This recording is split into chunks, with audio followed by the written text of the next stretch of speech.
রাতে আম্মুর হাতে রান্না করা খাবার খুব মজা করে খেয়ে রাত ১০টায় ঘুমিয়ে গেলাম। সকাল গেল, ঘুম থেকে উঠলাম না। আরামে ঘুমাবো বলে আম্মু ডাকলো না, দুপুর হয়ে গেল, ঘুম থেকে উঠলাম না।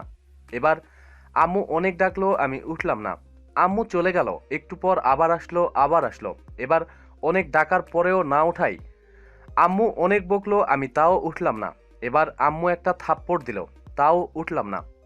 এবার আম্মু হাত ধরে টান দিল, কিন্তু আমার হাত পুরো শরীর নিয়ে নড়ে উঠল। শরীর আমার পাথরের ন্যায় শক্ত হয়ে গেছে। আম্মু কিছু না বলে চুপ করে রুম থেকে বেরিয়ে আব্বুকে ডেকে নিয়ে আসলো, কিন্তু আব্বুও অনেক ডাকার পরও আমি উঠলাম না। এবার আব্বু চোখে জল ফেলে বলছে, উঠে আয়, তোকে আর কোনোদিন কিছু বলবো না, যেমন করে থাকতে চাস থাক, তাও উঠে আয়, তোকে আজকেই বাইক কিনে দেব। আমি অবাক হয়ে দেখছি আব্বু এত করুণা করে কোনোদিন আমাকে বলে না, অথচ আজ বলছে। আমি উঠে আসতে চাচ্ছি, কিন্তু কিছুতেই উঠতে পারছি না।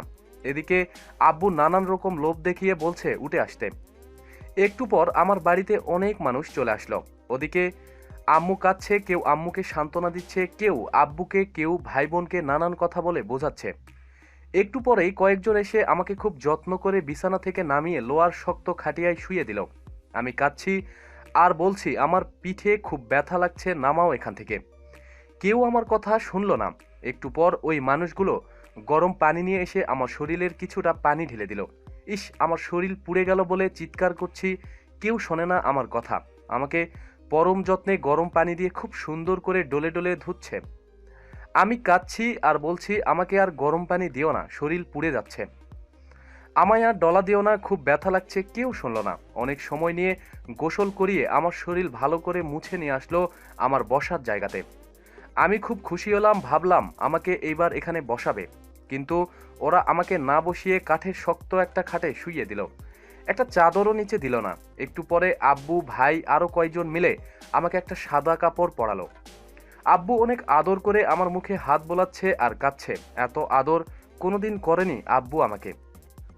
অনেকে বলছে আমাকে খুব সুন্দর দেখাচ্ছে, তারপরেও আব্বু খুব কাঁদছে, কিছুতেই কান্না থামছে না। আমি এত করে বলছি কেঁদো না আম্মু, কিন্তু কিছুতেই শুনছে না আমার কথা। একটু পর কয়েকজন এসে আমার পা আর আমার মাথা বেঁধে দিল। কত বললাম একটু খুলে দাও বাঁধন, কেউ শুনল না। আব্বুকে সরিয়ে দিয়ে আমাকে নিয়ে যেতে লাগলো।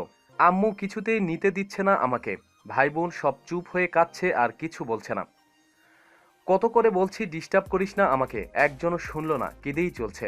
একটু বেশি ঘুমালে আব্বু বকা দিত, কিন্তু এখন আব্বু চুপ করে দাঁড়িয়ে চোখের পানি মুছতেছে, একটা বকাও দিল না আমাকে।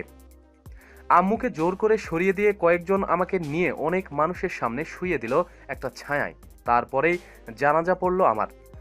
জানাজা শেষে নিয়ে গেল আমায়। একটু দূরেই একটা মাটির গর্ত করে রেখেছে। আব্বু আর ভাই দুইজন মিলে মাটির গর্তে নেমে আমাকে কোলে তুলে নিয়ে ওই ছোট্ট মাটির গর্তে শুইয়ে দিল। একটা বালিশ, চাদর কিছুই দিল না, একটা লাইটও দিল না। আমার পা আর মাথার কাছে বাঁধনগুলো খুলে দিয়ে আমার উপর খুব তাড়াহুড়া করে কিছু কাঁচা বাঁশ দিয়ে ঢেকে দিল। তার উপর আরও কি কি দিল আমি কিছুই দেখতে পাচ্ছি না। যতই সময় যাচ্ছে মাটির গর্তটা অন্ধকার হয়ে যাচ্ছে। আমি চিৎকার করছি আর বলছি এখান থেকে আমাকে বের করো, আমার খুব ভয় করছে, কিছু দেখতে পাচ্ছি না। একটু পরেই আমার উপর মাটি চাপা দিয়ে সবাই চলে যাচ্ছে। আমি ডাকছি আর বলছি আমাকে একা রেখে যেও না। না, কেউ শুনল না। স্বার্থপরের মতো সবাই চলে গেল। একটু পরেই আমাকে কে যেন খুব চেপে ধরেছে। একটু নড়তে পারছি না। সারা রাত আমাকে খুব কষ্ট দিল, যা আমার সহ্যের সীমার বাহিরে। পরের দিন সকাল 5টায় আম্মু এসে আমার কবরের পাশে বসে কাঁদছে। কিছুক্ষণ পর ভাই বোন আব্বুও আসলো। কিছুক্ষণ কেঁদে চলে গেল। আম্মু থেকে গেল। সারাদিন আম্মু বসে কান্না করলো। এক সময় চাচা চাচি আম্মুকে ধরে নিয়ে গেল। এভাবে কয়েকদিন অতিবাহিত হলো আস্তে আস্তে। ভাই বোনগুলো আর আসে না আমাকে দেখতে, যারা এক সময় সকাল বিকাল আমাকে জ্বালাতো। আরও কিছুদিন গেল, এখন আর আব্বু আসে না আমাকে দেখতে।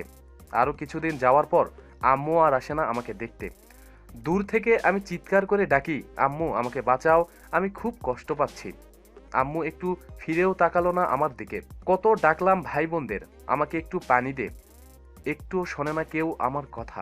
আল্লাহ আমাদের সবাইকে হেদায়েত দান করুক, পূর্ণ ইমানদার হয়ে যেন আমরা কবরে যেতে পারি। আমিন।